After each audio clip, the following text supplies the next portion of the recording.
Desde Sefarad, desde España, os deseamos Shavua Tov, ya que aquí bajo el sol, en el Shabbat, estamos en el primer día de la semana y estamos a poco del momento de celebrar el Pesaj, falta poco tiempo. Una pregunta que quiero presentarles es: ¿quién puede acercarse al Pesaj para comer y beber de sus símbolos?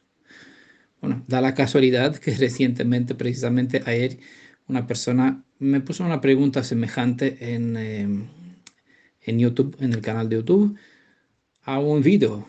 Bueno, yo le di la respuesta, pero cuando hoy me puse a preparar el tema que tenía previsto para este Shabbat en relación con el Pesaj, me di cuenta que lo que yo le hablé de mi propia mente, pues estaba aquí sin darme cuenta. Precisamente la respuesta estaba dentro de los principios legales que se encuentra en el libro de la Torá, en la sección que hoy vamos a leer.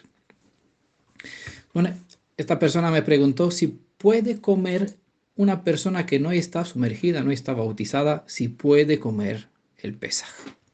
Bueno, la mayoría ya saben la respuesta, pero en este caso vamos a ver un dato más en cuanto, es decir, de la perspectiva de la Torah.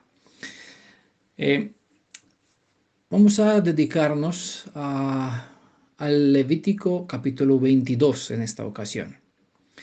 Los que escucharon esas dos presentaciones que hicimos sobre el Levítico capítulo 19, bajo el título La verdadera santidad demanda justicia en medio de la congregación, se dará fácilmente cuenta que este título, La verdadera santidad demanda justicia en medio de la congregación, puede servir para esta misma presentación también. Puede ser una continuación porque de la misma forma todas las leyes de la Torá nos enseña sobre el carácter del Elohim de Israel. Y él es amor, él es ahavá, pero es también justicia, ¿no?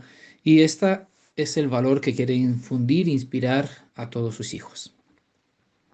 El capítulo 22 del libro de Levítico, pues tiene, de hecho, cuando yo les presenté la verdadera santidad demanda justicia en medio de la congregación, vimos aquí ciertos títulos y les cité un verso que aquí se menciona en el Levítico capítulo 22, ¿vale? Le cité un verso en conexión con lo que le presentaba. Y cuando lo cité en aquel contexto, dice, wow, esto tiene una información fabulosa, tendré que darle un tiempo especial. Hoy llegó aquel momento. Lo que pasa es que al fijarme en el texto, como saben, no es sabio sacar un texto de su propio contexto. Y al leer la parte que quise presentarle, claro, eh, lo que hoy vamos a hablar es del Levítico 22, desde el verso 10 al 16, pero me di cuenta que no puedo quitar, a su vez no puedo quitar, es decir, comenzar a hablar de estos versos porque los que le preceden, del verso 1 al 10, también tienen su importancia. Por esa razón, hoy vamos a tener vamos a presentar la parte 2 del capítulo 22. Entonces, en algún otro momento vamos a dedicar un tiempo para hablar sobre desde el verso 1 al verso 9, y esto va a ser la primera parte de esta presentación. Vale, entonces eh, vamos tienen que tener en cuenta que esta es la parte 2, ¿vale? Lo que les voy a presentar, que no me pregunten dónde está la parte 1 porque todavía no está. Por necesidad lo presenté así. De hecho, simplemente quería hablar de un solo verso, pero va a ser que eso no es posible, no porque no es posible, sino porque no es sabio descontextualizar las escrituras, ¿vale? Entonces, la necesidad hace que, y creo que eso tiene que ser así, por alguna razón, Elohim guía las cosas para que se dé de esta forma, porque quién sabe mañana qué necesidad va a ser de que los asuntos se presenten en esa forma coherente. Ya veremos en el futuro. Hasta ahora Elohim nos guió de esta forma y es maravilloso siempre. Han llegado preguntas y previamente Elohim guió de tal forma para que exista ya, que se exponga ya la respuesta, sea en escrito, sea en audio. Hoy mismo, pues simplemente a muchas personas Para darle una respuesta más completa, simplemente dirigimos, mira, aquí en este estudio está todo lo que necesitas saber, ¿no? Respecto a tu pregunta o en este audio.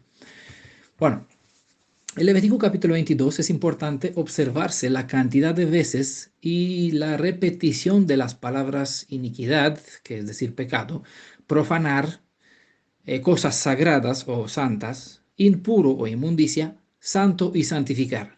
¿Vale? En estos versos de 1 a 16 van a tener aquí una diapositiva para que vean cuántas veces se repite en un mismo, bueno, en un espacio. Una escritura bastante pequeña, multitud de veces aparecen estas palabras. No es por casualidad, sino para que se enfatice cierto lado de santidad que Elohim quiere. No por nada los malachim, los ángeles claman santo, santo, santo, Kadosh, Kadosh, Kadosh es el Elohim de Israel. Y esta santidad nosotros tenemos que conocer para acercarnos a Él de esta forma. Si nosotros no entendemos lo importante que es esta santidad y por qué la reclama de parte de nosotros, nunca vamos a vivir a esta altura y siempre vamos a leer el Tanaj como reglamentos para los judíos, para los levitas, sistema levítico. Nosotros no nos incumbe. Y aquí el diablo claramente vendrá con la segunda arma suya que dirán, no necesitas esto porque tú vives por gracia, por misericordia, no te necesitas hacer nada porque todo está hecho, todo está pagado, tú tranquilo, relajado, disfrute. Claro, uno así duerme en su conciencia y se despertará en un momento tarde. Y eso es la trampa en cual está todo el mundo cristiano específicamente, contento en su ignorancia, rechazando la verdad sin saber que de hecho abrazan una mentira. Bueno, aquel que se dedicó en el servicio del Elohim de Israel debe esforzarse en mantener una conducta adecuada para no profanarse a sí mismo, la obra de Elohim o incluso al propio pueblo de Israel, ya que el sacerdote, como saben ya, es una representación o es un representante de todo el pueblo ante Elohim. Si el sacerdote era contaminado, todo el pueblo lo era por ser el sacerdote representante del pueblo, ¿no? Algunas fuentes, algunas referencias pueden leerlas ustedes. En Levítico capítulo 21, versos 5 al 6, verso 11, verso 15, capítulo 22 de Levítico, verso 2 y el verso 15.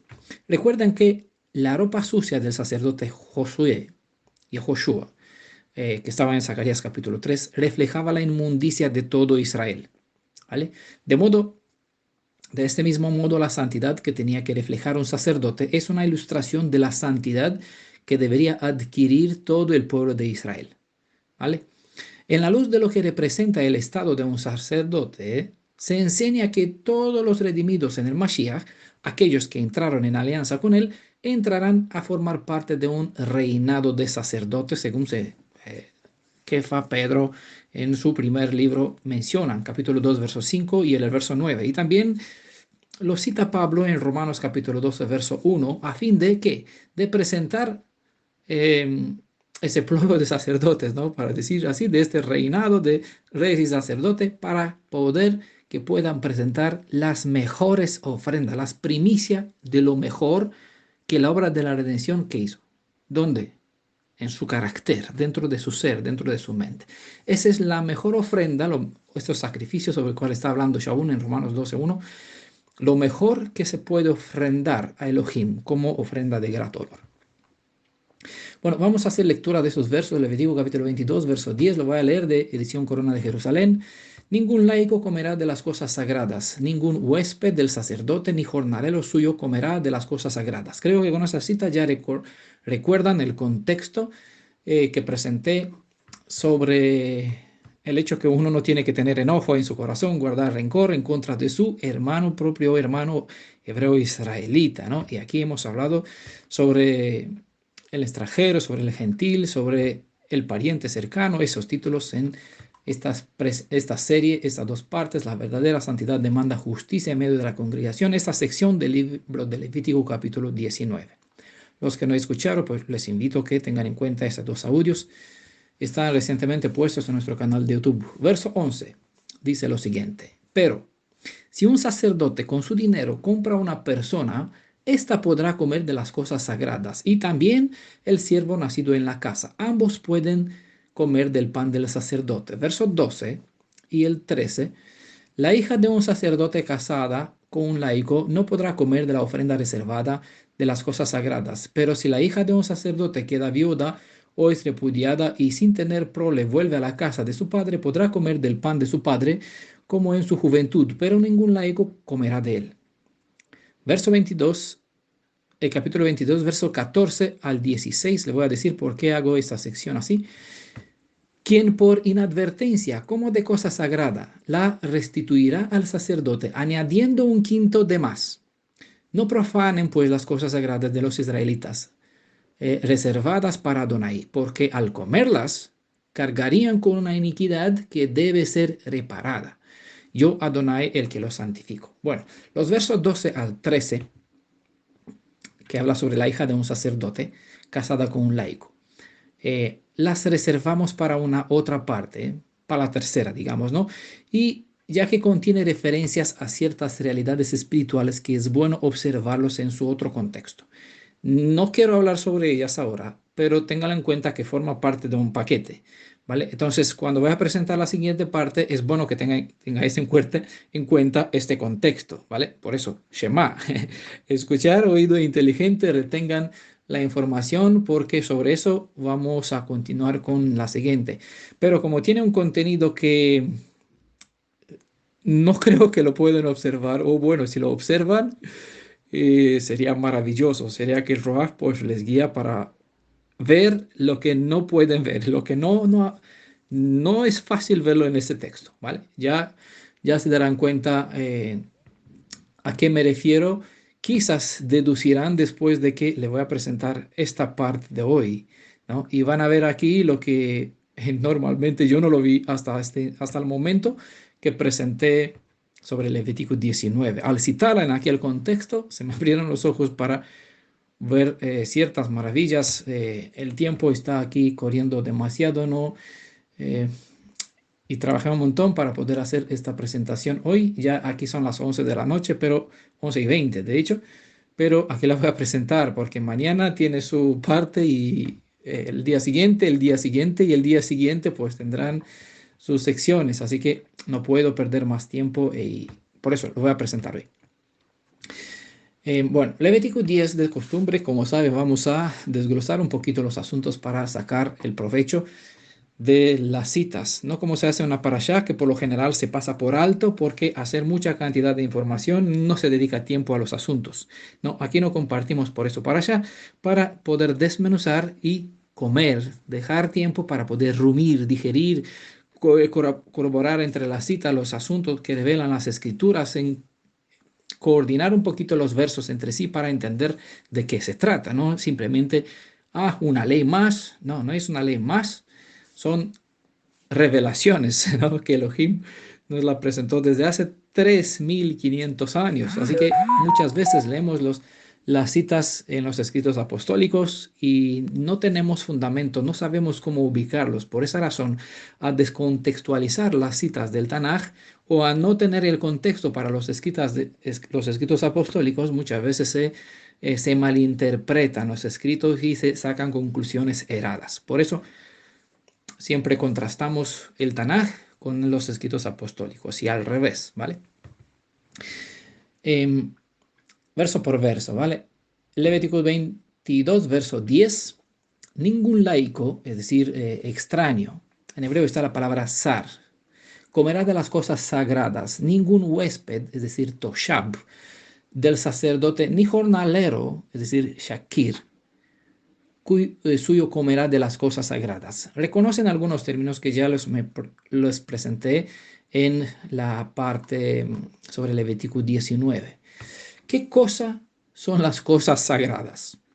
Todo lo que tiene que ver con nuestra redención y restauración, todas las cosas en cual se implica el ser humano y Elohim son cosas sagradas. Y porque en la Biblia hay multitud de cosas sagradas llamamos esos escritos la Sagrada Escritura.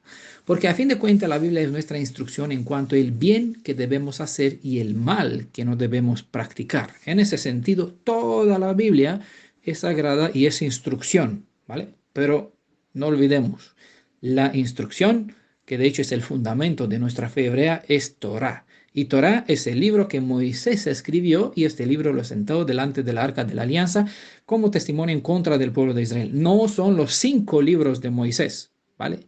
Los 5, Proverbios, Mateo, Job, los Salmos, Zacarías, bueno, toda la Biblia, a fin de cuentas, es instrucción. Nos enseña cosas buenas y cosas malas, ¿vale? Lo que tenemos que hacer, lo que no tenemos que hacer o evitar, ¿vale? Para que nos vaya bien, porque eso quiso Adán desde el principio. Eso fue el primer engaño. Coma para que veas, que conozcas el bien y el mal. Pues sí, el hombre así eligió. Elohim le ayuda a lo mejor, para que se bien encamine, no sea que caiga en alguna trampa. Por eso tenemos instrucciones de qué hacer, qué no hacer y ejemplos, ¿vale? La palabra zar que le mencionaba aquí, donde dice en esa edición Corona de Jerusalén, ningún laico, traducida aquí con laico, o extraño, como aparece en otras ediciones, la palabra zar se refiere a un ajeno a la familia o al hogar, un extranjero, un ajeno a la tierra de Israel, ¿vale? La otra palabra toshav la hemos presentado en la parte sobre Levítico 19, es un extranjero, un forastero, un huésped, un morador. Ya vemos que varios términos se usan y se traducen igual con forastero o extranjero, confundiendo las cosas porque no es lo mismo, ¿vale? Hay diferencia. Y la otra palabra es shakir, que mencioné, que se trata de un obrero, un asalariado, sea que trabaja al día, a la semana, al mes o al año, ¿vale? Es un shakir, Toshab y Sar son los 3 términos que aparecen en este Levítico 22, capítulo 22, verso 10. En la Torah se instruye al pueblo hebreo que una parte de los sacrificios y los diezmos pertenecía al sacerdote y su familia. La descendencia de la tribu de Leví se sostenía mediante las ofrendas que los demás 11 tribus de Israel ofrendaban al Elohim de Israel. El Elohim viviente asignó a la tribu de Leví, específicamente a la casa de Aarón, ocuparse a enseñar al pueblo de Israel sobre las normas de Adonai para con Israel. A cambio de sus servicios, pues el pueblo brindaba el sustento necesario para la descendencia de los levitas y sacerdotes. Recordamos que de los 12 tribus, la casa de Leví no recibieron herencia de tierra. Por ende, ¿qué pasó con ellos? Con ese tribu. Diseminados entre los 11 tribus, a fin de que ellos sirvan como instructores, como legisladores, como gobernantes, que hagan juicio, ¿no? Que enseñen la Torah, bueno, que sirvan al pueblo. A cambio de su servicio, pues el pueblo les mantendría con las ofrendas, lo que estaban dentro aquí de los requisitos, las instrucciones. Y aparte de eso, con los diezmos que tenían del primer año, del tercer año, bueno, toda la clase de diezmo que había de las manadas y de los frutos del campo, los productos del campo. Bueno, ningún extranjero comerá cosa sagrada, es lo que nos indica en nuestro verso. Ningún laico, ningún extranjero comerá de las cosas sagradas. Bueno, lo toma por general en ese sentido, hay muchas, pero eso incluye el pesas, ya que nosotros lo tenemos por delante y no por nada lo presento en este contexto, ¿vale? Pero las cosas sagradas son todo lo que pertenece al sacerdote, ¿vale? A los sacerdotes. Em, Ningún extranjero comerá cosa sagrada, ¿no? La porción de los sacrificios destinada para el sostén de los sacerdotes oficiantes estaba restringida al uso exclusivo de su propia familia. Vea cierta sección. Recuerdan que los 2 hijos del profeta del Samuel, ¿no? Que eran levita también, la casa de Aarón, vivía en el templo, fue entregado a él. Sus hijos pues no seguían las instrucciones eh, de su padre, y los hijos de este sacerdote que vivía en los días de Eli, que vivía en los días de Samuel, tampoco hacía lo justo delante de Elohim, ¿no? Sacaban para ellos ciertas partes que el pueblo dedicaba para Elohim, lo guardaba para sus propios intereses, hacían cosas malas, ¿no? No eran justos. Por eso fueron castigados, murieron cuando el arca de la alianza fue llevada cautiva entre los filisteos. Pero por lo general, esta parte de las ofrendas que no se quemaba, que no se inmolaba, que no se ofrendaba sobre el altar el altar del incienso, el altar fuera de donde se sacrificaban, se ofrendaban las ofrendas de animales y de harina, también algunas ofrendas de granos. eh, una cierta parte pertenecía como forma de sustento, de alimento a la casa del sacerdote. De modo, bueno, en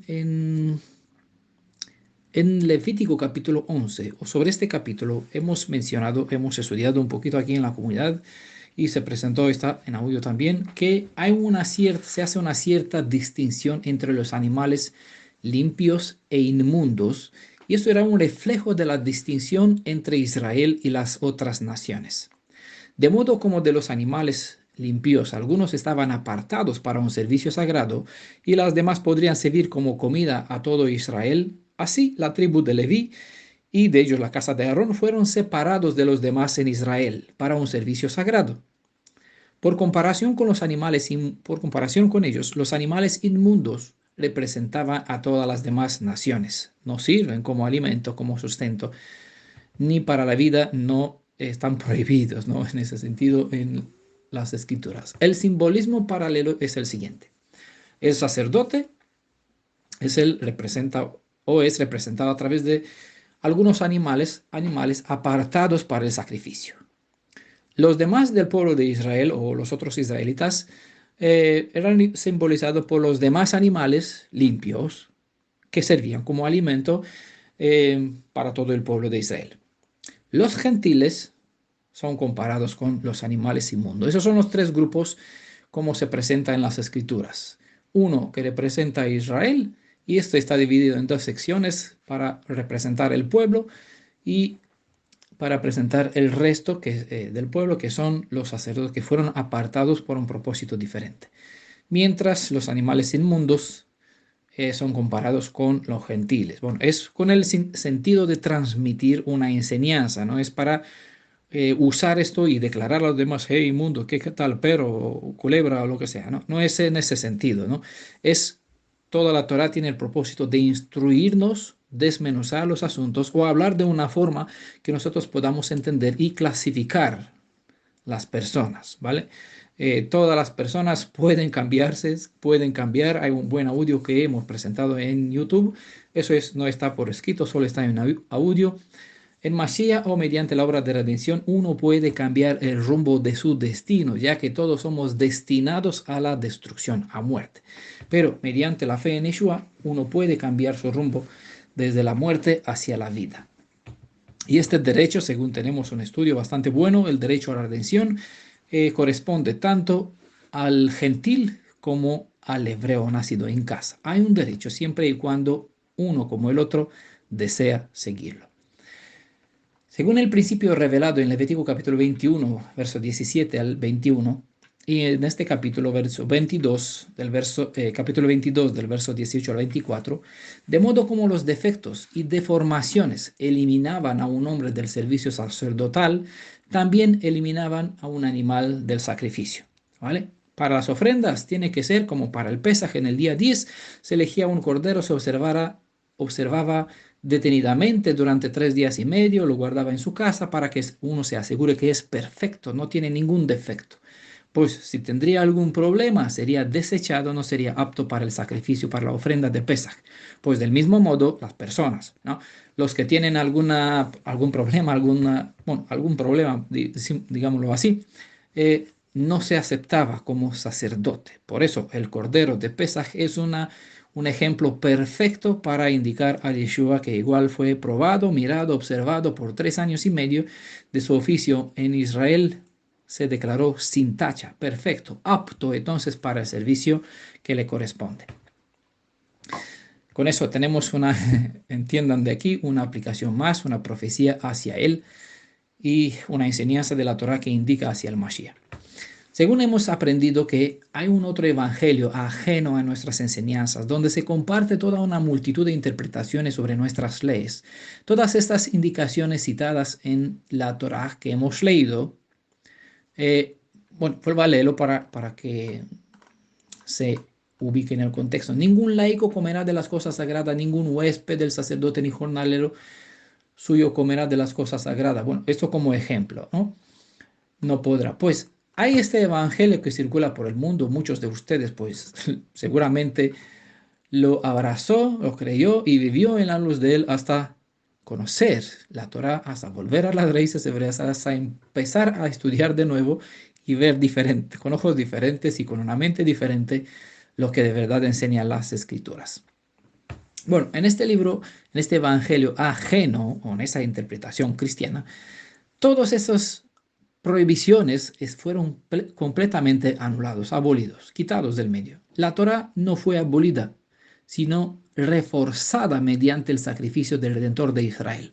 Porque la interpretación más común es que con la llegada del Mashiach, eh, la Torá fue puesta sobre el madero y aquí él limpió las cosas que estaban en contra de nosotros, lo puso sobre el madero, somos libres de la Torá, libres de la ley, vivimos por la gracia, porque ya Él cumplió todas las cosas para nosotros, nosotros pues vivimos felices esperando comer perdices, ¿no? Eh, la Torá en realidad, mediante la obra de Yeshua, no fue abolida, sino reforzada. Es lo que Él vino y es lo que Él hizo en realidad, ¿no? Es verdad que en Yeshua ya no hay hebreo ni gentil, ¿vale? Eh, sé que en Gálatas 3, 28, 19 dice no hay judío ni gentil, pero eh, las escrituras no hablan de la casa de Judá, sino nos habla de la casa de Israel. Y la Torá no fue dada solo para el judío, sino para todos los 12 tribus de Israel, incluyendo a los levitas aquí, ya que se le entregó en manos de ellos para que ellos enseñen a todo el pueblo, ¿vale? Por eso he cambiado la palabra judío por hebreo, porque el término hebreo incluye a los judíos, ¿no? Se refiere a Gad, a Asher, a Manasés, a Isahar, ¿no? A todos los 12 tribus de Israel. No hay más diferencia entre un gentil y un hebreo en Mashiach, siempre y cuando uno como el otro cree, más todo el que cree en él, aquí está la condición, todo.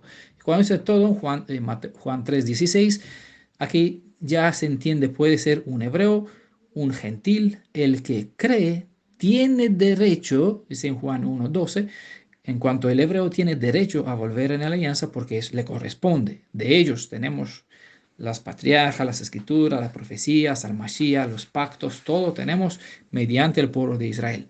Pero igual mediante el pueblo de Israel, todo el mundo gentil puede encontrar bendición en Abraham, ¿vale? Entonces todo el que cree tiene derecho, sea hebreo, sea extranjero, sea gentil, tiene derecho mediante la fe en Yeshua volver a ser hijo de Elohim. Eh, como le decía, pues en Yeshua no hay más hebreo y gentil. Y esto porque todo aquel que desea puede volver a reconciliarse con el Padre de Yeshua, ¿verdad? Porque Yeshua es el único camino, único medio, el único intercesor y en su nombre pues se puede obrar y mediante su persona esta redención, esta reconexión con el Papá de Yeshua, que una separación que se obró mediante o a causa del pecado. A causa del pecado, esta conexión entre el cielo y la tierra se separó. Por eso tenemos la Shekinah, como enseñan a los rabinos, enseñan, bajó, se puso como medio entre el cielo y la tierra, extendió la bóveda celeste y aquí, pues obviamente, ¿quién es la Shekinah? Mashiach. Él es el consolador, el paracletos, como aparece en el término griego. Pues mediante su obra quien sea, quien quiera, quien desea, puede venir y beber gratuitamente para reconciliarse de la fuente de agua viva, no beber de la fuente de agua viva, para reconciliarse con el Padre de Yeshua, como con todos sus semejantes redimidos, dados que el Mashiach ha cumplido la función de ofrecer al verdadero sacrificio y con eso ser el cojengador por la excelencia, ¿vale?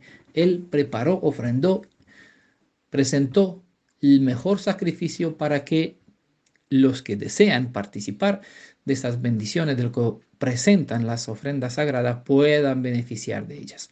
Según estamos observando en la ley de la Torá, nadie puede acercarse a las cosas sagradas sin antes seguir un cierto proceso para que cumpla con las normas específicas y así, quien quiera, bueno, quien se prepara, pueda comer de ellas, ¿vale? Hay prohibición, pero hay derecho al que se dispone, se encamina a vivir en la luz de lo que Elohim reclama.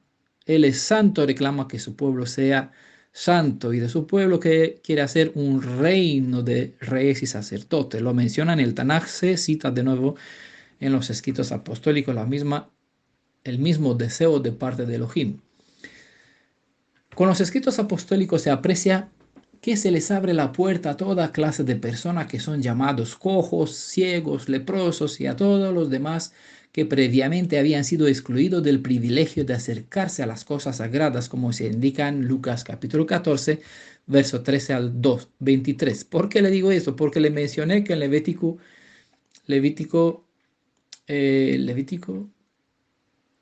21, versos 17 al 21 y en capítulo 22, 18 al 24, como son los animales con problemas, exactamente así estaban las personas con problemas. No podrían servir como sacerdotes, no podrían acercarse a las cosas sagradas.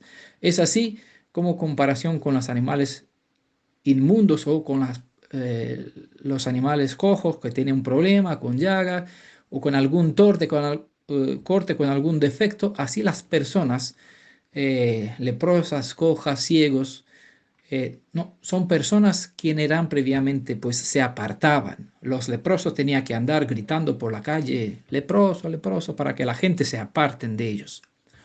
Claro, por eso muchos estaban maravillados cómo es que él permite, Yeshua permite que se acerque de él y que él sea tocado por un leproso, porque eso ya trae, según la ley, traía inmundicia, impureza sobre la persona tocada, ¿vale?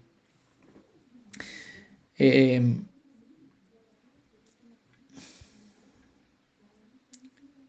Ahora, el gentil, es decir, un no hebreo, como el eunuco, por ejemplo, se le asegura que no solo puede acercarse al santuario, sino que hasta sus sacrificios serán aceptados.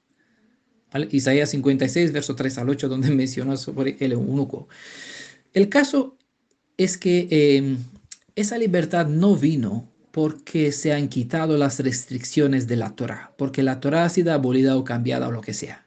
Eso ni de lejos. De hecho, la Torá seguirá vigente de tal forma que es más probable que pase este cielo y esta tierra que ella pierda vigencia. Es de hecho lo que Yeshua enseñó. Ninguna yod de la Torá, es decir, ni la yod es la letra más pequeña del alfabeto hebreo. Es como una coma, ¿no? Ni una yod pasará, ningún tilde de la ley de la Torá. Más probable, dice, no, si pase el cielo, más probable es que pase el cielo y la tierra que pase la Torá, ¿no? Entonces, ese es el sentido que Yeshua dio, se mal traduce también esta referencia. Es decir, él pone por contraste que lo que enseñó en la Torá es igual en valor con su propia identidad. El cielo y la tierra pasará, pero lo que está escrito en la Torá no pasará hasta cuándo, hasta no alcanzar su propósito, ya que todas las leyes en sí tienen un propósito.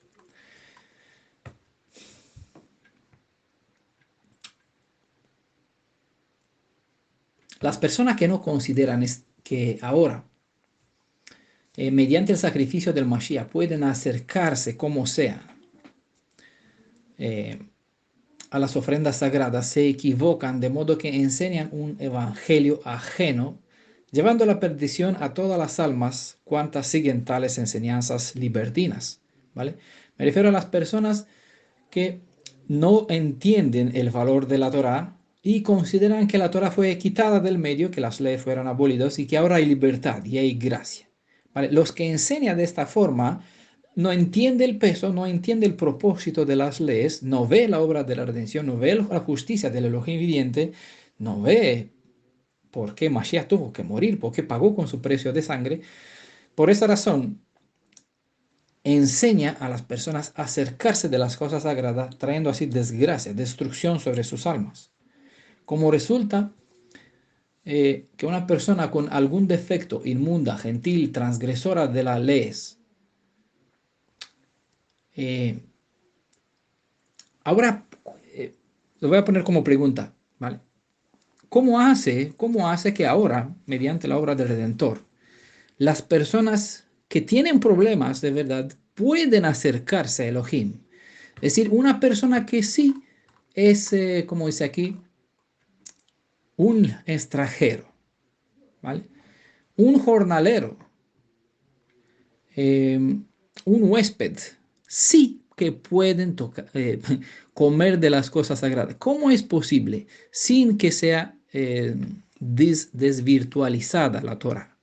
¿Por qué en Mashiach? Porque ese es el problema del cristianismo y de los que malinterpretan. Eso sí es verdad que hoy en Mashiach, ya que él quitó este muro de separación entre uno y el otro, ¿no? Del gentil y del hebreo, dio la oportunidad de que igual tengan por derecho un mismo privilegio. ¿Cómo es posible que esta cita siga vigente y que a la misma vez un extranjero pueda acercarse de las cosas sagradas? ¿Cómo es posible? Bueno, no porque la Torah perdió su vigencia, porque lo que se enseña aquí sigue siendo vigente. Vamos a tratar de aclarar un poco este asunto porque muchas veces se malinterpreta.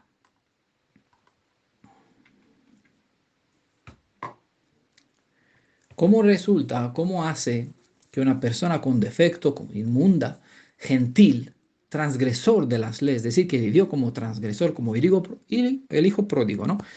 ¿Cómo puede acercarse a Elohim, comer de sus ofrendas sagradas y en lugar de ser maldecido, ser bendecido? ¿No? ¿Es eso posible? Pues sí lo es. Pero no porque la Torah ha perdido vigencia. Bueno, para responder cómo es debido a esta, se requiere todo un estudio independiente, pero aquí les daré la idea básica, ¿no? Para que no quedamos aquí, no dejemos el asunto sin respuesta. Cuando una persona que es llamada con cualquiera de los términos hebreos, cualquier de los términos hebreos que hemos compartido antes, en las dos partes sobre Levítico 19, bajo el título La verdadera santidad demanda justicia en medio de la congregación. Cuando testifica, cuando una persona calificada por esos títulos, eh, cuando testifica su fe en Yeshua HaMashiach como el redentor de su vida, al entrar en la Tevilá, es decir, bautizarse en el sagrado nombre de Yeshua, al entrar mediante este hecho en la alianza con el Elohim de Israel, quien es el mismo redentor, pues mediante su Ruach, mediante el espíritu de Yeshua, del Elohim viviente, mediante las enseñanzas que él brindó a sus servidores, y estas, obviamente, desde las escrituras, no sus propias interpretaciones e ideas que por aquí ocurren muchos, eh, cuando esta persona que sigue este proceso comienza el camino hacia una completa restauración de su vida, de su mente, de su cuerpo, de su salud, decir, de todo lo que es su persona, es restaurada, esta persona es restaurada a la imagen y semejanza de su Hacedor. El que se encamina en este proceso, aunque no es santificado por completo, porque cuando una persona se sumerge, no está perfecta, es igual la misma persona, solo la tefilá, como bien dice Pedro, es una imagen que salva, ¿vale? No salva la imagen, pero el hecho muestra un proceso, algo, un cambio que se obró dentro del corazón y una disposición pública hacia el Redentor para que Él comience el proceso de restauración en su vida. Entonces, el que se encamina en este proceso, aunque no es santificado, no por completo, puede acercarse y comer de las cosas sagradas no por lo que él está en aquel instante, sino en virtud de lo que el Redentor iba a hacer de su vida. El símbolo del pan, como de la copa con vino, es una seguridad para el que las toma, que su vida será restaurada hasta lo perfecto. Por eso no se toma en cuenta el estado presente, sino lo que está por venir siempre y cuando la inclinación del espíritu de cada persona se revela encaminado en ese sentido. Bueno, tenemos que seguir más adelante. La siguiente cita es la que me abrió el entendimiento para percibir la realidad espiritual en relación con el plan de redención. Nosotros aquí no estamos estudiando meras leyes levíticas, sino que estamos estudiando el proceso a través del cual el Redentor nos brindó a tener parte con Él cuando solo merecíamos condena y la muerte a causa de la inmundicia en cual nos hallábamos.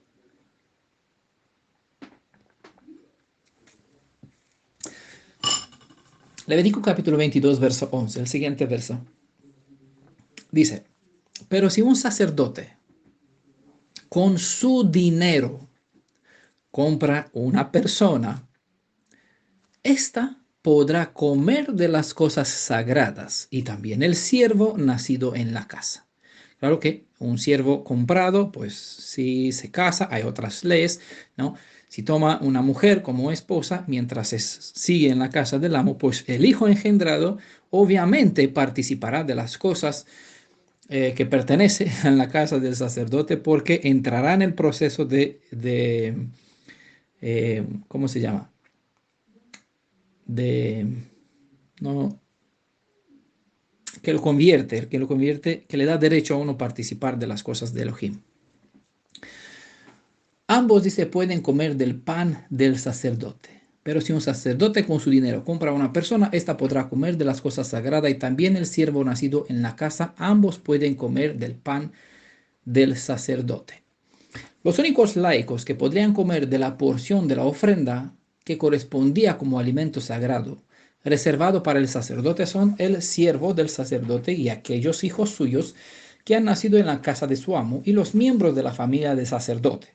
Esto, por eso se menciona las hijas, pero sobre eso vamos a hablar en la siguiente parte.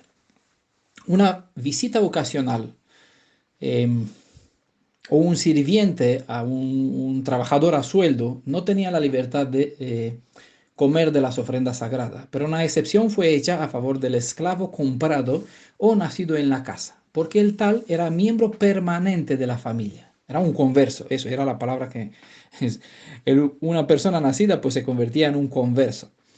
Las personas compradas y aquellos siervos que nacieron en su casa, al ser vinculados a la familia sacerdotal de un modo definitivo, ya saben, hemos estudiado en la parte del Levítico 11 y en otras partes en cuanto a la que tiene que ver con la redención, con Alión Jovel, hay ciertos siervos que eso se dejaban como herencia, no se libraban nunca, quedaban como herencia al hijo de los hebreos, ¿no?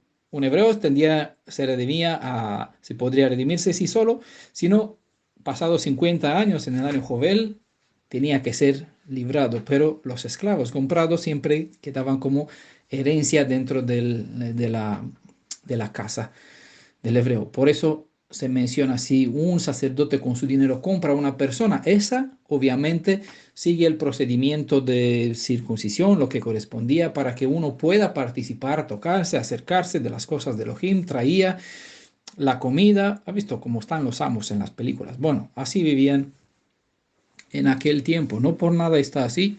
Alguna referencia aparece en las profecías relacionadas con el milenio, donde habla que las naciones nos servirán. Bueno, no quiero que nadie vaya por esa senda esperando que tenga servidores y que vean a los gentiles que ahora son enemigos siendo sus esclavos, ¿vale? Pero por eso las escrituras desde el Tanaj proyecta ciertas instrucciones para que entendamos un poquito del futuro. Y aquí se nos enseña cómo tenemos que comportarnos también con ellos.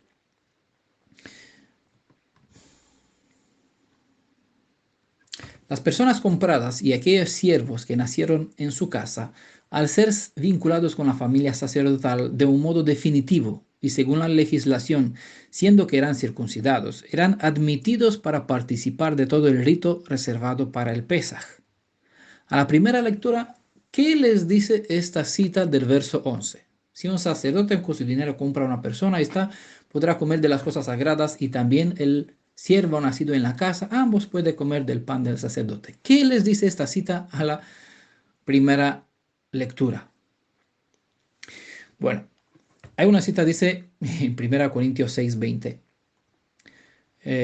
Voy a leer solo parte de ellas para restringir un poquito la idea. ¿No sabéis que no sois vuestros? Es decir, que uno ya nos pertenecéis. Bueno, hablando sobre el cuerpo que es templo del Ruach y de las personas que ya no son dominio de ellos mismos. Pues por precio habéis sido comprados. ¿Vale? Es la parte que más me abrió los ojos leyendo estas citas, verso 11, y el verso 10 y el verso 11 como respuesta, ¿no? Es en el verso 11 que abrió más entendimiento. Vamos a ver qué importancia, qué es lo que tiene esta que ver con Mashiach, con redención, ya que todas las cosas se habla sobre el Mashiach, pero nosotros no conocemos todos esos detalles. Pero por eso, de a poquito, cuando nos damos cuenta, bueno, en este caso yo me di cuenta, me parece maravilloso.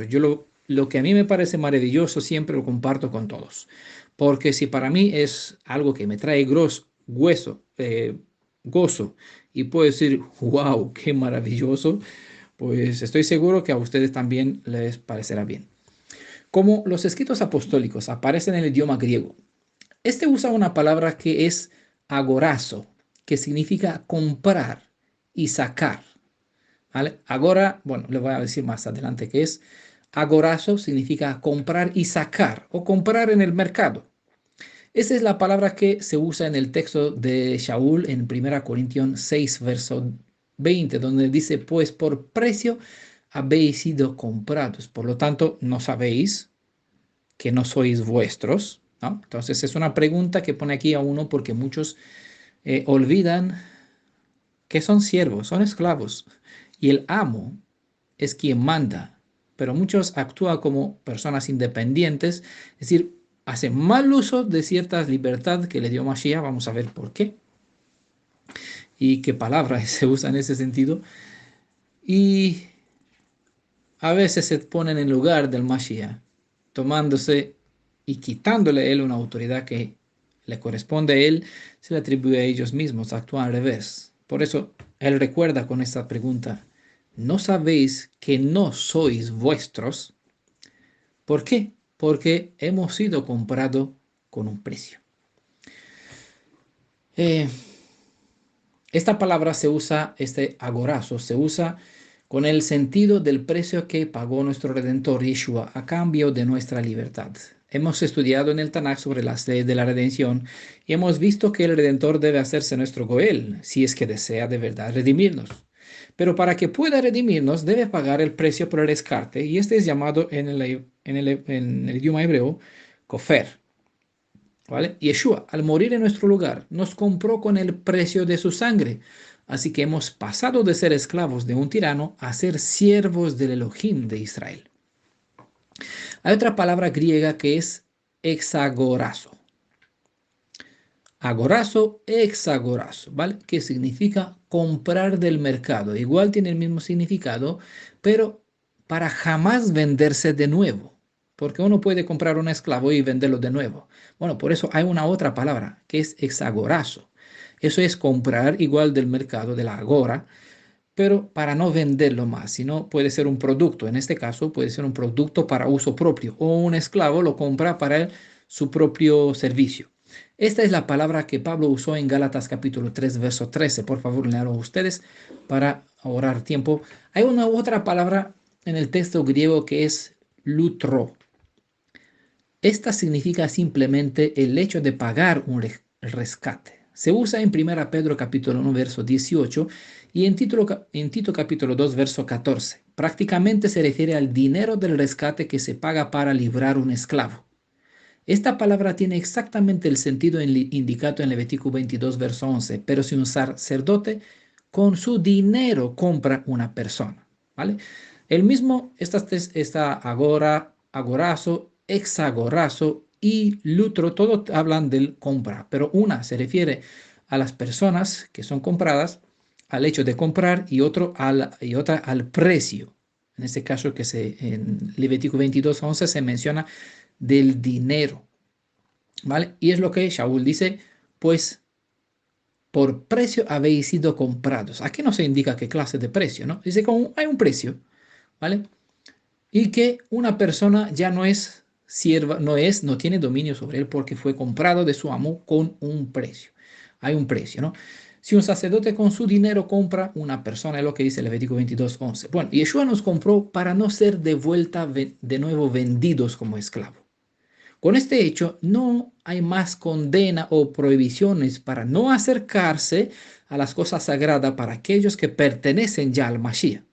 En ese sentido, Shaul enseñaba en Efesios capítulo 1, verso 7, que en Yeshua tenemos la redención, es decir, tenemos salvación, rescate. A través de su sangre, la remisión, es decir, perdón, ¿de qué? De los pecados. es decir, de las transgresiones. ¿Vale? ¿Por qué? ¿Porque Él nos libró de la Torah? No, porque Él nos compró. Al comprarnos, formamos parte de Él, entramos en el proceso de purificación, de restauración. Tenemos derecho a comer. ¿Me entienden? Porque este evangelio ajeno no enseña coherentemente con las leyes de la Torah. Esa es la diferencia en una enseñanza hebrea y una enseñanza gentil, cristiana, sobre lo nuestro. Cuando ellos desechan la Torah, malinterpretan los escritos apostólicos, obviamente toda la obra del Mashiach se convierte en una gracia barata. Lo más maravilloso es que hay una palabra más relacionada con las compras de los esclavos. Es bueno que nuestro amo nos ha comprado del mercado, ¿no? Además, nos compró para que le sirvamos a él, pero sobre todo nos compró para regalarnos la libertad. Esta palabra es apolutrosis, y aparece en Lucas 21, verso 28. Siendo que Yeshua es por excelencia nuestro sumo sacerdote, un descendiente real de la casa de Aarón. Él vino en la agora. La agora es el lugar donde un gobernador, en este caso Hasatán, el príncipe, el gobernador de este mundo, efectúa sus negocios políticos, administrativos y comerciales. Y ahí nos encontró Yeshua como esclavos. ¿Ah? Si un sacerdote con su dinero, ¿vale? Por eso pongo, no porque algún otro le dio el dinero, ¿vale? Con esto vuelvo una vez más, hago hincapié en quién es el Goel, quién es Salvador, que en el Tanakh dijo, tengo la redención, te redimiré. ¿Quién está diciendo eso? ¿El papá del Mashiach o el Mashiach? ¿Nos salvó Yeshua en lugar de su padre? ¿Es él el enviado en lugar de su padre? ¿Es la salvación de su padre o es Yeshua, el sumo sacerdote que con su dinero compró una persona? No sé si me entiende, no sé si entienden el peso de estas palabras, porque aquí no te habla de Yeshua, no te habla del Padre y del Hijo, pero te identifica a la persona a través de las características. El sacerdote debe tener su dinero para con él comprar. No se va con el dinero de su compañero, con el dinero prestado, sino con lo que le corresponde. ¿Por qué? Por eso se llama Yeshua. Le pondrás por nombre Yeshua, porque él salvará a su pueblo. No salvará al pueblo de su padre. ¿Me entiende? No vino a salvar en el nombre de su padre o en el lugar de él. Él vino y nos salvó. Su Padre nos dio la salvación en el Salvador, quien es Yeshua. Por eso la salvación y el agradecimiento van para los dos, para Yeshua, para su Padre. Porque si no fuera el papá de Yeshua quien nos dé a ese sacerdote, no tendría más sacerdote que con su propia sangre, porque la redención está dentro de sí por naturaleza, porque Él es vida en sí mismo, Él es Elohim Hai, es la esencia en la vida que Él tiene es la misma esencia que tiene su padre, ¿no? La misma esencia de vida, ¿sí? Dice, nació, por eso vino, por eso nació, dice, y vino al mundo. ¿Para qué? Para redimir al mundo, ¿no? ¿Por qué? Porque Él es la vida. El que cree en mí tendrá vida y yo lo resucitaré. No, el que cree en mi Padre, Él le dará la vida y yo seré aquí algo que Él usará como, bueno, como algo que necesita y delante del mundo porque necesita mi imagen. No dice eso. Por eso, específica, la Torah es concreta y aquí te indica quién es, qué potencial tiene.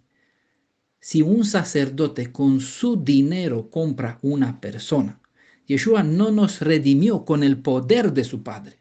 Yeshua nos redimió con el poder que está dentro de sí. Que este poder está también en su padre, pues es igual como estaba en el pariente que precedía a Boaz, ¿no? Había un pariente cercano anterior al Boaz que tenía el derecho, tenía el potencial, pero no pudo cumplir con los requisitos de ser Goel. Por eso el papá de Yeshua no puede ser el redentor, no puede ser sacerdote en este caso, no califica de ninguna forma. Por excelencia, Yeshua es el Redentor y con razón el Goel, y con razón nos compró con su dinero, según está, bueno, con su sangre, el precio de su sangre. Bueno, volvamos al asunto, entiendan ¿De qué va esta ley? Pues aquí vino Yeshua en esta agora donde el mal gobierna y nos encontró aquí como esclavos. Nos compró, nos libró del mercado, es lo que hace aquí mediante este sentido, esta palabra, agorazo, ¿no? Comprar y sacar, porque para nada me sirve, tengo la redención, pero no te redimo, ¿vale?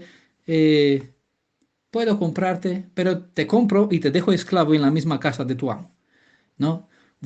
Imagínense que usted tiene un esclavo. Viene Daniel, les paga aquí 200 euros para la vida de un esclavo, pero yo no me llevo el esclavo, lo dejo ahí en vuestra casa, ¿no? ¿Para qué sirve pagar el precio si no sacas? Pero Yeshua sacó, ¿no? Bueno, hay más citas, siempre se puede aportar más para completar, pero espero que ustedes saben todos esos detalles. Bueno, por eso vamos adelante. Él nos sacó para no volver a vendernos, ¿no? Nos adquirió como Él. Pero por encima, eh, Él nos dejó libre. Ese es apolutrosis, ¿no? Él nos compró y nos dejó la libertad para que nosotros podamos beneficiar de todas las bendiciones en cual es bendita la casa de Yeshua, para que así podamos volver a ser hijos libres del Elohim viviente. Todos los hijos e hijas de aquellos que han sido comprados como pertenencia perpetua del sacerdote Yeshua, hacer que viven en la casa del Redentor, se entiende que sus vidas están en estrecha conexión con Él y así pueden beneficiar de lo que tiene su casa. Por esa razón, Yeshua dice, no os llamo más siervos, sino amigos. Él nos dejó libres para poder tratarle como un hermano, como un igual, como un amo, como dueño. Hay otra ley sobre el siervo que pone que no quiere salir de la casa de su amo, quiere ser para siempre su siervo, ¿no? Y Yeshua en ese sentido nos compró para ser siervos suyos, pero nos deja libre. En el año 70 nos deja libertad porque lo que hace Él, lo que representa, para elegir si queremos seguir con Él o volver a nuestro antiguo amo. Es la libertad que Él nos da en ese sentido, este derecho para decidir qué hacemos con nuestra vida. La llenamos con Él, nos consagramos para servirle perpetuamente o volvemos a nuestra antigua vida. Cada uno está en su derecho de libre albedrío para elegir. Dijo Yeshua, Juan 6, 54, verso y 56, el que come mi carne, ¿vale? Un esclavo comprado con dinero pueden comer, ambos pueden comer del pan del sacerdote. El que come mi carne y bebe mi sangre tiene vida eterna, es decir, beneficia de la bendición que le corresponde al sacerdote. Y yo lo resucitaré en el día final. Esto es la bendición suprema, ¿no? Porque el sumo sacerdote, el esclavo que quedaba en la casa del sumo sacerdote, podría disfrutar de las cosas terrenales, pero Yeshua es más que un sacerdote normal, ¿no? Él tiene la vida dentro de sí. Por eso, eh, él asegura que el que se alimenta de él, de la bendición, de lo que él ofrece como cosa sagrada, apartada, reservada, en ese sentido, tendrá posibilidad de ser resucitado para vivir eternamente. Porque mi carne es verdadera comida y mi sangre es verdadera bebida. El que come mi sangre, el que come mi carne y bebe mi sangre, permanece en mí y yo en él. Porque por eso le mencionaba que el amo comprado, al vivir en la casa del sacerdote, se asimilaba como parte de él, se consideraba una estrecha relación. Es lo que hace la conexión que nosotros tenemos con Yeshua cuando partimos el pan y lo comemos. Nos identificamos con él, nos hacemos una en ese sentido, como decía en Juan 17, oro para que ellos sean una como nosotros seamos una, hablando de Yeshua con su Padre. Ellos una, ellos en mí como yo en ti, ¿no? Y Él espera, ¿no? Él espera de parte de nosotros que dedicamos la casa que tenemos nosotros para que Él la santifique, la barre, la limpie y al final abrirla para que Él mora adentro, ¿vale? En la letra Beit hemos estudiado de que Él quiere poner su morada dentro de nosotros, no solo dentro del pueblo, sino no en medio del pueblo, sino en medio de nuestro corazón, ¿vale? Eso hace a uno tener parte con Él. El que come mi carne, bebe mi carne, permanece en mí y yo en Él, ¿vale? El que permanece en mí dice que producirá muchos frutos, se convertirá su corazón en qué? En fuente de agua viva. ¿Por qué? Porque la esencia del agua viva mora en el corazón de uno. Entonces, si uno está lleno con Yeshua, ¿qué va a sacar fuera? Porque el corazón habla de lo que pues, tiene de sobra dentro del corazón. Si aquí tiene una fuente de agua viva, pues es como una luz, no puede quedar tapada. Hay que ponerlo encima de una montaña para que todo lo vea. Por esa razón, hay centinelas que levantan Nisí, Elohim, levanta Elohim Nisí, centinelas sobre los montes de Efraín, que levanta bandera, ¿no? Para que los perdidos de la casa de Israel encuentren el camino de regreso. Eso, aquí están las centinelas. En la luz de todo esto, entendemos que la persona que entra en alianza con Yeshua mediante su tefilá no solo puede, sino que es imprescindible que coma los símbolos sagrados, que representa la ofrenda del Cordero de Pesaj. ¿Por qué? Porque dice aquí, tiene vida eterna, yo lo resucitaré en el día final. El que come mi carne y bebe mi sangre. Bueno, hablando sobre el símbolo que él dejó, instituidos no para matar corderos ni para comer, porque obviamente no somos caníbales para comer la carne, ni nacrófagos, ¿cómo se llama esto? Pues comen los muertos, ¿no? Pero Yeshua no es muerto, él vivió y no podemos partir un trozo de su mano para morder de ella. Por eso es una alegoría, es un símbolo y como sustituto del cordero como animal, pues él dejó el pan, ¿no? Que igual se tuesta y se parte, se come y la sangre pues como símbolo de la copa de vino. El verso 13 termina recalcando, ¿vale? No leemos el verso 13, sino vamos a dejarlo para la parte siguiente. Pero las últimas palabras del verso 13 recalca, mas ningún extraño coma de él. La prohibición del verso 10 es repetida para mostrar su severidad. Todos los hebreos, aun los vecinos más cercanos del sacerdote, con excepción de los miembros de su familia, eran considerados extraños en que ellos no tenían derecho alguno de comer de las cosas ofrecidas sobre el altar. Comprendan que esos detalles dejan evidente que todo cuanto tiene que ver con la redención, es decir, con la salvación del ser humano, está estrechamente relacionado con la santidad del Elohim viviente. Así, por lo tanto, nadie que no se acerca para disfrutar de esos alimentos simplemente no tendrán parte de la redención, de la salvación. Es decir, morirán en sus pecados, salvo que deciden comprender que hay un camino que pueden empezar y si emprenden este camino de la restauración, según se indica en la Torah, podrá tener vida. Hay bendición en Abraham si quieren vivir. ¿Vale?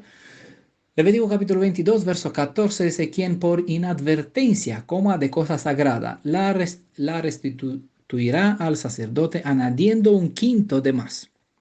Aquel que por ignorancia o descuido o hierro comiere cosa sagrada, bueno, en hebreo está la palabra shegaga, es decir, es falta de transgresión inadvertida, o puede ser un accidente, un error por ignorancia, así, un hecho sin intención o un hierro, ¿no?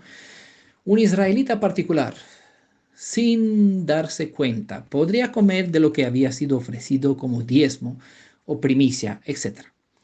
Y al descubrir su error involuntario, tenía que reponer no solo tanto como había comido, sino ser multado con la quinta parte más para que los sacerdotes la llevaran al santuario. Esta ofrenda nos recuerda que el pecado es costoso y que donde hay verdadero arrepentimiento habrá restitución y pago, ¿no? Es lo que hizo, de hecho, el Zaqueo cuando supo que defraudó a su hermano, dijo, daré tantas veces más, devolveré a mis por encima, ¿no?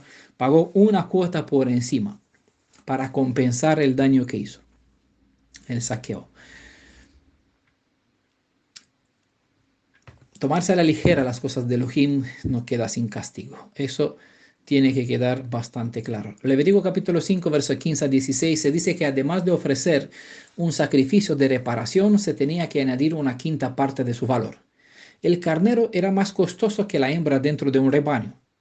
No era solamente cualquier carnero sin defecto, sino que tenía que ser evaluado por el sacerdote para asegurar su valor. Y su valor era en ciclos, se pesaba en ciclos de plata, según el ciclo del santuario. ¿Por qué hago mención de este detalle? Porque hay dos puntos aquí que indican el valor del carnero. Primero, deben saber que hay una especificación que dice ciclos de plata. Note que se habla en plural, ciclos, no ciclo. Había dos maneras para pesar los ciclos. Una estaba establecida por el santuario, según pueden ver en Levítico capítulo 27, verso 25 y Éxodo capítulo 30, verso 13. Y la otra era el peso del rey o del gobierno, como pueden leer en 2 Samuel capítulo 14, verso 26. No se presenta la razón del por qué hay esta diferencia entre los dos tipos de pesos, pero parece que el ciclo del santuario fue establecido en la ley para que el hombre no pudiera cambiarlo según sus intereses personales. Esto conlleva, ya saben por qué hemos estudiado en Zacarías 5, Zacarías 5, sí, que Elohim odia el uso de dos medidas, ¿no? Donde hemos hablado de la mujer en la efa. Elohim odia el uso de dos medidas. Pero por eso, aquí se medía en el ciclo de santuario precisamente para que no haya esta diferencia de intereses. Esta obviamente tiene su enseñanza en cuanto a los valores o los intereses del gobierno humano y los del cielo. Con esto tengan en cuenta que hay unidades de medir distintas y no se debe valorar los intereses del dominio humano con los intereses de Elohim. Levítico capítulo 22, verso 15 dice, no profanen pues las cosas sagradas de los israelitas reservadas para Adonai. ¿Se siente alguna dificultad en decidir a quiénes se refiere el sujeto entendido del verso profanarán? ¿No? De este verbo, profanen, profanarán. Como el sujeto del contexto anterior se refiere al sacerdote, a los sacerdotes, algunos suponen que el sujeto de esta cláusula se refiere también a ellos, y el sentido es que el pueblo entero incurría en culpa en medio de la falta de los sacerdotes. Si ellos profanasen las ofrendas sagradas, lo que habían hecho, si representaban las ofrendas estando ellos bajo alguna contaminación. Según otros, los hijos de Israel es el nominativo de la cláusula, lo que así significa que los hijos de Israel no profanarán o contaminarán sus ofrendas por tocarles o reservar alguna parte de ellas, a fin de no incurrir en la culpa de comer lo que es destinado a los sacerdotes, solo a los sacerdotes. Levítico capítulo 22, verso 16 dice, porque al comerlas cargarían con una iniquidad que debe ser reparada. Yo soy Adonai, el que los santifico. Pues estaba a cargo de los sacerdotes vigilar para que no se profanen las cosas santas, comiendo de ellas quienes no están autorizados para ello, ya que de lo contrario se hacían partícipes de la infracción. Por eso les mencionaba al principio que más bien esta parte podía ser una continuación de lo que hemos visto en Levítico 19, porque cuando uno tiene conocimiento del error, de la transgresión de su hermano y lo encubre, no lo revela, no lo aclara, no lo saca de su corazón, al tener información sobre él, guardándolo en su corazón, se mancha, ¿no? Se trae condena sobre sí mismo a tener conciencia, conocimiento de un error que no se corrige. En este caso, si el sacerdote sabe que algo, que el pueblo no presenta respeto sobre las cosas de Elohim, él sería culpable. Si él también no actúa correctamente ante Elohim sobre las cosas sagradas, traerá también inmundicia sobre el pueblo, ¿no? Por ende, tenía una gran responsabilidad el sacerdote. Bueno, este servicio sabemos que fueron quitados de los sacerdotes del sistema levítico, pero la función en cuanto a la obligación que tiene, lo que tenía que cumplir, sigue siendo activo, sigue siendo vigente dentro del pueblo de Israel. Hay un buen estudio que lo recomiendo siempre en este caso, que se llama el sacerdocio en Israel, ¿no? Y también un otro estudio paralelo que es sobre los profetas. Son características para que puedan separar y entender cómo funciona todavía sus atributos, lo que tenían que hacer el sacerdote, lo que tenía que hacer el profeta, las obligaciones que tenían sigue siendo vigente hoy mismo. El Ruaj, el mismo que bajó, subió, tomó los dones, volvió, los entregó a los hombres, y la capacidad, la facultad de discernimiento y de instrucción sigue vigente, sigue activa dentro del pueblo mediante las personas que él eligió para esta función. Es responsabilidad de los instructores instruir al pueblo a actuar conforme a la santidad del Elohim de Israel, procurando acercarse a las cosas sagradas con la mayor reverencia. Esta obligación vino repetida mediante el profeta Ezequiel en el capítulo 44. Dice verso 23, enseñarán a mi pueblo a discernir entre qué, lo sagrado y lo profano. ¿Y qué harán? Harán que ellos sepan distinguir entre lo inmundo y lo impío. Ese es atributos de los instructores. Debe tener este conocimiento, debe conocer bien claro diferencia entre bien y el mal, conocer el carácter justo y amoroso de Elohim para que pueda enseñar al pueblo a hacer diferencia entre una y la otra. El verso 24 de Ezequiel 44 dice, en un pleito actuarán como jueces, lo decidirán conforme a mis ordenanzas, ¿vale? Vimos en el Levítico 19, verso 14, 15 creo. También guardarán mis leyes. Obviamente, si uno sabe hablar a otros, como decía Shaul, hay que velar uno sobre sí mismo para que no después de compartir a otros uno mismo caiga, ¿no? Y por eso, también guardarán mis leyes y mis estatutos en todas mis fiestas señaladas y santificarán mis días de reposo, ¿vale? Son obligaciones hasta los que dicen, bueno, son instructores y no por nada en los escritos apostólicos se indica que no tengáis muchos instructores, es decir, porque si tengáis mucho que no cumple con los requisitos, mejor no, porque pues enseñarán a muchos de una forma que llegarán a negar incluso al Mashiach, mediante instrucciones que no tienen respaldo en la ley. Cuando los dirigentes del pueblo no cumplen con sus atributos a fin de que el pueblo pueda hacer diferencia entre el mal y el bien, el pueblo en ignorancia se hará culpable ante el cielo de transgresión involuntaria hacia las leyes de la Torah.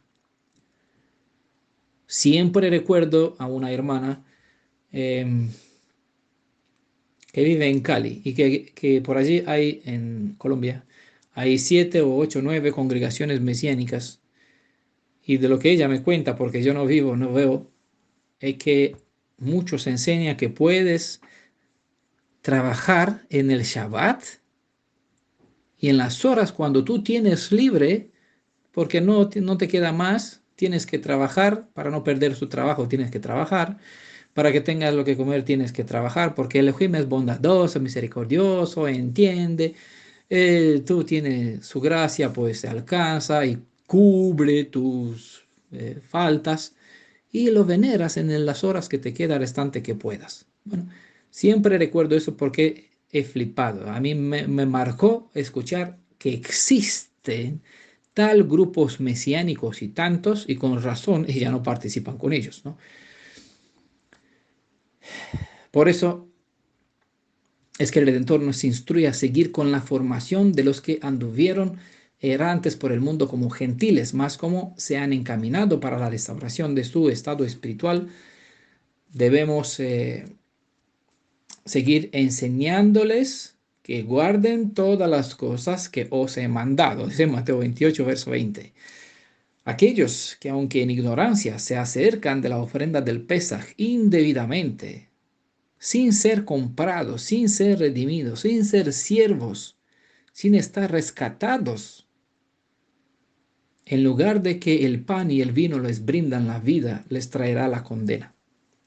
Así que tienen que tener mucho cuidado con lo que enseña. Muchos instructores tienen que tener mucho cuidado con lo que enseña.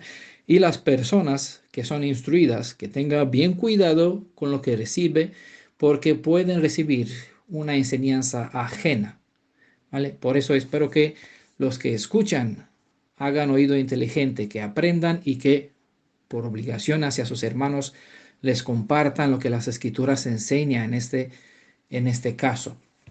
Espero que les haya servido de bendición esta sección. Vamos a dar curso a una tercera parte y obviamente a tener la primera parte para así tener al menos este contexto de estos versos, ¿vale?